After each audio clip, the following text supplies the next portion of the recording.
The allegations Meghan has made are simply not true. Her account does not reflect what actually happened, and it has led the public to a deeply misleading impression. That version of events has no basis in. Meghan had entered expecting a private examination of royal jewelry. She left after hearing a sentence that changed the entire atmosphere in the room. The jewelers had finished verifying the provenance of Queen Elizabeth II's sapphire earrings, and their conclusion was unmistakable. The pieces had been specifically left to Catherine. Meghan froze. Catherine said nothing. Then a chair scraped backward. Meghan rose without finishing the conversation, and the door closed behind her. Before we go deeper into what this really means for the royal family, make sure to subscribe so you don't miss a single update. The closed room had been arranged for certainty, not confrontation. Meghan sat across from Catherine while palace representatives watched specialist jewelers complete a provenance review, meaning an examination of records used to establish where a royal jewel came from and who was meant to receive it. The sapphire earrings had belonged to Elizabeth's personal collection, and that mattered because pieces could carry instructions beyond financial value.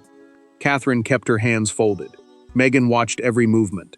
One jeweler placed a sealed provenance card beside the earrings and read from the documented record.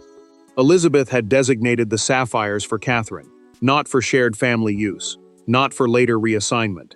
For Catherine. Meghan's expression tightened instantly. She did not reach for the card, and Catherine did not reach for the jewels. The future queen understood that even a gesture of acceptance could feel like triumph, while another woman absorbed what felt like rejection. Meghan asked one question. Could the designation have been added later, perhaps after Elizabeth's death, when palace officials were sorting possessions? The jeweler answered from the written record, no. The instruction predated the queen's death. That changed everything. This was not a palace adjustment made after family tensions exploded. Elizabeth herself had settled the matter before anyone in that room confronted it. Silence hardened around Meghan. For her, the earrings were no longer simply sapphires. They seemed to represent a verdict on belonging, continuity, and who Elizabeth believed would remain at the center of royal life. Catherine sensed the humiliation and refused to touch the case. She looked toward Meghan instead, but reassurance came too late. Meghan pushed her chair back. The sound cut through the room. She glanced at Catherine, said she had heard enough, and walked out before anyone could answer. The door shut behind her, leaving the sapphires untouched, and one question hanging over everyone. Why had Elizabeth chosen Catherine so specifically? That door ended the meeting, but it opened something more painful. To understand the choice, the palace would have to go back to the moment Elizabeth first decided what Catherine was meant to carry. The earrings mattered because they were never merely gemstones. To Meghan, they represented acceptance from a family she had entered under extraordinary pressure. To Catherine, they carried something equally complicated, the silent expectations placed on a woman preparing for life beside a future king. Now Elizabeth's decision had forced those two experiences into the same room. Catherine had received the sapphires, but there was no triumph in her expression. Meghan had received nothing but an answer. Catherine had spent years moving closer to the center of royal responsibility beside William. Her place was no longer defined only by marriage, but by the duties expected of someone preparing to become queen beside a future monarch. That role mattered because every ceremony, every public appearance, and every inherited object could eventually become part of the monarchy's continuity. Meghan's path had been very different. Her time as a working royal was shorter, more turbulent, and shaped by the constant pressure of trying to fit traditions that often felt rigid and deeply personal. Meghan could not separate the sapphires from that history. Elizabeth's choice felt like proof that Catherine had always been viewed as part of the central royal line, while she had remained on its uncertain edge. The pain was not about wanting another woman's earrings, it was about what those earrings seemed to say. Catherine understood that immediately, and that understanding made the inheritance feel heavier rather than sweeter. Catherine returned to the jewelry room after Meghan had gone. The case remained open. She stood before it without touching anything.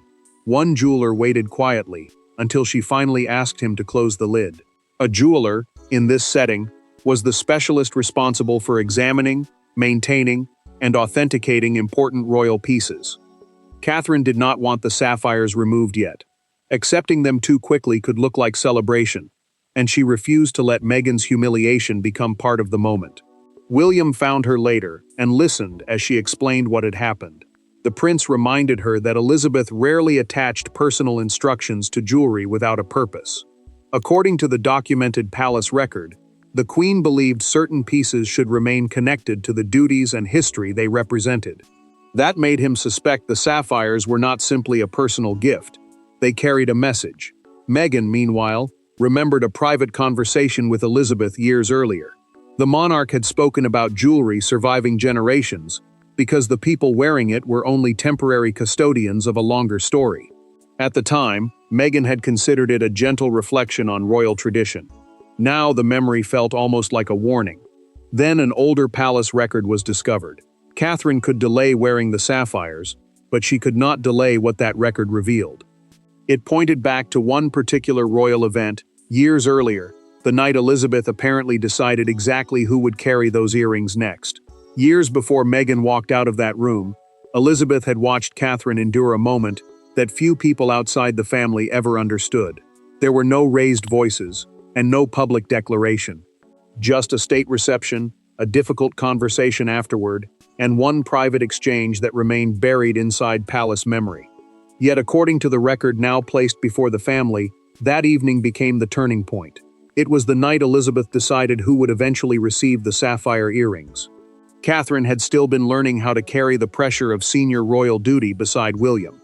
That evening's state reception, a formal event hosted on behalf of the crown for important guests, had demanded flawless timing, careful conversation, and absolute composure. Elizabeth watched closely, because these occasions revealed more than polished manners. They showed who could remain steady when pressure became personal. For the Queen, important jewelry belonged to that same world of continuity. The pieces were not simply decoration. They connected one generation of duty to the next. Catherine could have left when the formal duties ended. Instead, she noticed a distressed junior royal struggling after a difficult exchange and stayed behind to comfort them. The private family gathering had already begun elsewhere, yet she remained where she felt she was needed. Elizabeth heard what had happened and summoned Catherine later that evening. That quiet decision became the specific moment everything changed. Catherine entered expecting correction. Instead, she admitted something she had rarely said aloud. She feared disappointing Elizabeth. She worried that every mistake proved she was not naturally suited to the future waiting beside William. The monarch listened without interrupting. Then the Queen answered with something colder but more powerful than reassurance. Royal life, she told her, was not measured by applause or effortless appearances. It was measured by what someone chose to do when nobody was watching. Catherine left carrying those words. Elizabeth remained behind. The Queen then asked a trusted dresser to bring out the sapphire earrings. A royal dresser was a senior member of the household responsible for clothing and personal pieces used by the monarch. According to the documented notation later discovered in palace records, Elizabeth dictated a brief instruction naming Catherine as the eventual recipient. The date changed everything. Elizabeth had written the instruction years before Meghan's departure from royal duties, long before the later family rupture could have influenced the choice. The Queen lifted one sapphire, studied it for a moment, then returned it to the case and ordered the notation kept with her personal jewelry records. When Meghan learned that timeline, the meaning became impossible to escape. The sapphires had not been taken from her. They had never been intended for her. That distinction should have ended the argument. Instead, Meghan returned to confront what the document meant, turning disappointment into the most emotionally charged encounter of the entire dispute. Meghan came back because walking away had not silenced the question tormenting her. Catherine was still inside when the door opened again. This time there were no jewelers speaking between them, no technical explanations, and no convenient distraction. Meghan wanted one answer. Had Catherine always known? The future queen looked directly at her and replied carefully. What followed was not an argument about sapphires. It became a confrontation over belonging, loyalty, and everything neither woman had forgotten. Meghan asked for the room to be cleared as much as possible. She did not want another answer carried through palace staff, then softened, repeated, or reshaped before reaching her. Catherine agreed because she understood how quickly resentment could grow when private pain became institutional communication. The palace household, meaning the network of staff who manage royal duties and private arrangements, had already carried enough tension between them. This time, Both women wanted the words to come directly. Meghan did not waste time. She asked whether Catherine had known all along that Elizabeth intended the sapphires for her. Catherine answered that she knew the Queen had discussed jewelry with William, but she had never seen the written instruction naming her. Meghan listened, yet the distinction offered little comfort. To her, Catherine had still lived with something she had never possessed: certainty about her place inside the monarchy. Catherine felt the accusation but did not retreat. She told Meghan something she had never said publicly. After Elizabeth's death, she had asked for the sapphire earrings to remain unworn while the family was grieving. She did not want personal jewelry becoming another symbol people could use to divide the family. Meghan looked genuinely surprised. The inheritance she had interpreted as a victory was something Catherine had deliberately kept out of sight. Meghan pressed harder. Catherine then made another point clear. She had never asked Elizabeth for the earrings. She would not have challenged the Queen's decision, even if another woman had been named. To Catherine, the choice belonged to Elizabeth, and respecting it mattered more than possessing the stones. Meghan's voice dropped. "Did she ever see me as one of you?" Catherine paused before answering. She refused to invent words for Elizabeth, or pretend she could know everything the monarch had felt. But she told Meghan the sapphires were tied to responsibility, not to her worth as a person. Elizabeth had chosen a future duty, not issued a verdict on who deserved affection. That answer changed the temperature, but it did not end the conflict. Neither Meghan nor Catherine had created the inheritance. Neither could rewrite it. The responsibility now fell to William, the one person who had to decide whether Elizabeth's instruction would be carried out exactly as written. And when the file reached him, the family dispute became a question of duty. William did not raise his voice when the sapphire file reached him. That made the moment heavier. He read Elizabeth's notation twice, closed the folder, and sat without speaking, while Catherine waited across from him. To everyone else, the question concerned ownership. To William, it concerned something harder: whether the family could honor Elizabeth's private choices without turning each one into another battlefield. When he finally spoke, his decision left almost no room for negotiation. William understood why everyone was watching him. Catherine's future was tied directly to his own, while Elizabeth's wishes carried the weight of a grandmother whose decisions he had been taught to respect. Palace administrators had asked whether the earrings should immediately pass into Catherine's personal custody or remain stored until the tension settled. Personal custody meant the jewelry would formally be under her care and available for her use. The prince knew that delaying the transfer might look compassionate, but it could also suggest that the Queen's written instruction was somehow open to negotiation. Catherine watched him carefully. She did not ask him to ignore Elizabeth's wishes. She asked for something harder. Meghan should not be turned into the villain of the story.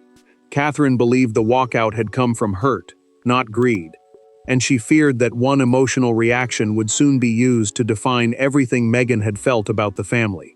William listened because he understood that protecting the instruction did not require humiliating anyone.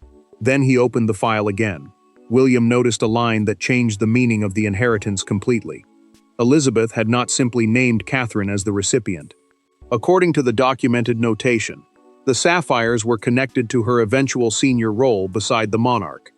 A senior royal role meant carrying major public duties on behalf of the crown, at the center of the working monarchy. The earrings were therefore not merely a private gift. They were meant to continue within the visible line of royal service. That discovery hardened William's decision. Elizabeth had chosen continuity, and he would not rewrite that choice, because the emotions surrounding it had become uncomfortable. The prince closed the folder and slid it toward Catherine. The earrings would be transferred into her custody exactly as instructed, but he added one condition of his own. She would decide when, or whether, the moment was right to wear them publicly. Catherine accepted without celebration. She understood that the jewelry now carried responsibility alongside memory. Meghan soon received the same decision. For the first time, there was nothing left to challenge. No review remained. No alternative interpretation survived. William had drawn the line Elizabeth left behind, and once Meghan understood that the palace would not reopen the matter, her anger began to disappear, leaving something much quieter and far more painful in its place. Meghan stopped arguing. That frightened the room more than her walkout had. The decision was final. The sapphires belonged to Catherine, and no technical challenge remained. Yet away from the jewelers and palace files, Meghan confronted a far more painful reality. She had entered the meeting believing a piece of Elizabeth's jewelry might reconnect her to a chapter of royal life she had left behind. Instead, the earrings had exposed just how permanently that chapter had changed. William's decision reached everyone with absolute clarity. Catherine would receive the sapphire earrings exactly as Elizabeth had instructed, and the palace would not reconsider the allocation. The pieces were transferred into her secured personal custody, meaning they were now formally under her care, rather than held in administrative storage. That ended the practical dispute. It did not end the emotional one. For Meghan, the finality was almost harder than the uncertainty had been. Meghan sat alone afterward and replayed Catherine's words. Responsibility, not affection. Duty, not rejection. She understood the logic, but logic did not erase the feeling. The earrings had become tangled with every old question about belonging, every moment when royal life had seemed to offer acceptance and distance at the same time. What hurt most was not that Catherine had received something valuable. It was the possibility that Elizabeth had always seen their paths as fundamentally different. Catherine struggled too. She told William privately that she hated watching the Queen's memory become another instrument of family pain. The princess did not want Elizabeth's name used to justify cruelty, and she did not want Meghan's walkout reduced to greed. William listened carefully. He had defended the instruction, but he understood that enforcing a decision and enjoying its consequences were not the same thing. Then Meghan received a private copy of the documented notation. Meghan read it slowly. The wording praised continuity, service, and the responsibility Catherine was expected to carry within the monarchy. But something was missing. Elizabeth had written nothing critical about Meghan. There was no comparison between the two women, no rejection, no suggestion that one had been chosen because the other had failed. That absence changed everything. Meghan placed the copy on the table, then picked it up again and read the final line. Her anger had nowhere left to go. Catherine's inheritance had felt like a judgment against her, but the document itself had never framed them as rivals. Meghan stopped before putting the paper away. She looked exhausted rather than furious. And for the first time since the Sapphire case had been opened, there was room for something other than conflict. Once the documents had said everything they could say, only one thing remained. The conversation Meghan and Catherine had spent years avoiding. No aides entered with them, no jeweler carried a box, no husband sat nearby waiting to intervene. Meghan and Catherine met privately because every official conversation had failed to address the wound underneath the Sapphire dispute. For once, neither woman could hide behind protocol or another person's interpretation. Meghan admitted the earrings had triggered something much older than disappointment. Catherine listened. Then she acknowledged something of her own, and the confrontation that began with Elizabeth's jewelry finally became a conversation about themselves. Meghan had asked for one final meeting before leaving, and she had been specific. No staff, no intermediaries, no messages carried from one household to another. Catherine agreed, because she wanted the Sapphire inheritance separated from years of older tension. A royal household, meaning the staff and private structure supporting each senior family member, could manage schedules and protocol, but it could not solve resentment. Both women understood that this conversation had to belong to them. Meghan spoke first. She admitted that hearing Catherine named as Elizabeth's chosen recipient had felt like a final judgment. Not simply about jewelry, about belonging, about who had been trusted to remain inside the central royal story and who had not. Catherine did not interrupt. She let Meghan finish, because she understood that correcting the emotion too quickly would only make it harder. Catherine answered with something equally personal. Receiving symbols of royal continuity had never felt purely rewarding. Every inherited piece reminded her that her future was tied to duties she could not simply abandon when they became uncomfortable. The sapphires were beautiful, but they carried expectation. Meghan listened differently this time. For the first time, she saw the gift not as something Catherine had won, but as something Elizabeth had attached to a role the princess had chosen to keep carrying. Meghan finally said what the document had forced her to accept. The earrings were never a prize in a contest between them. Catherine agreed. She also made one thing clear. She intended to wear them someday, but never as an answer to headlines, comparisons, or old rivalries. Elizabeth's jewelry would not become a weapon. Meghan reached toward the closed case, then stopped before touching it. "They were meant for your path." Catherine looked at her. "That doesn't erase yours." The words did not repair everything. Meghan did not apologize for every grievance, and Catherine did not pretend years of tension had vanished. But they agreed on one boundary: the sapphires would not be used against each other again. That agreement changed the private story. It could not change what happened next. Inside the room, the argument had finally softened. Outside it, news of Meghan's walkout was already escaping, and a private inheritance was about to become an international royal storm. By morning, the private walkout no longer belonged to the family. It belonged to headlines, broadcasters, commentators, and crowds searching for meaning in a pair of blue stones. Meghan's departure became the image everyone discussed.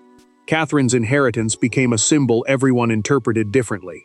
Yet the palace faced a dangerous choice: explain Elizabeth's instruction and risk exposing a deeply private decision, or remain silent while the public transformed an emotional family moment into another royal war. Meghan saw the first headlines and immediately understood what had happened. Her walkout had been reduced to jealousy. The deeper wound, the feeling that Elizabeth's decision reflected where she stood in the family, was barely mentioned. Catherine faced the opposite problem. She was being described as the clear winner, as though the sapphire earrings had been awarded through some contest. Palace officials resisted publishing a detailed inventory, meaning a full official list of Elizabeth's personal possessions and their destinations, because exposing one private instruction could invite scrutiny of every item she had left behind. Catherine reacted quickly. She told her aides not to brief journalists against Meghan, and not to feed stories suggesting triumph or vindication. The princess understood how easily one inheritance could become another public battle between two women already compared relentlessly. Meghan, meanwhile, grew increasingly frustrated as broadcasters replayed the walkout without explaining why the moment had cut so deeply. The private understanding reached behind closed doors now seemed dangerously close to being destroyed by the public version of events. William finally approved one narrow clarification. Through an official palace statement, the prince allowed only the essential fact to be confirmed. The sapphire allocation followed Elizabeth's documented wishes and had not been created after Meghan stepped away from royal duties. That single sentence changed the entire debate. The decision had not been punishment. It had not been retaliation. It came directly from the Queen's earlier planning. Then the story exploded. A major London newspaper appeared, with Elizabeth wearing blue sapphires across the front page beneath the headline, "The Queen's Final Choice." Television crews gathered outside Buckingham Palace, discussing what Catherine's inheritance meant for continuity inside the monarchy. Outside Windsor, visitors stopped beside newspaper stands, photographed the front page, and debated whether the earrings represented affection, duty, succession, or something deeper. Meghan saw how quickly private pain had become public symbolism. Catherine saw it too.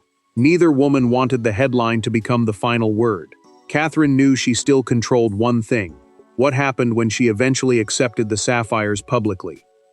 She could allow the earrings to remain symbols of rivalry, or she could change their meaning entirely. The world had chosen its headline. Now Catherine had to choose the ending. Catherine eventually opened the case again, without Meghan standing across from her, without cameras waiting, and without anyone demanding that she prove what the inheritance meant. 2 sapphire earrings rested where Elizabeth had left them to rest, until another woman was ready to carry them forward.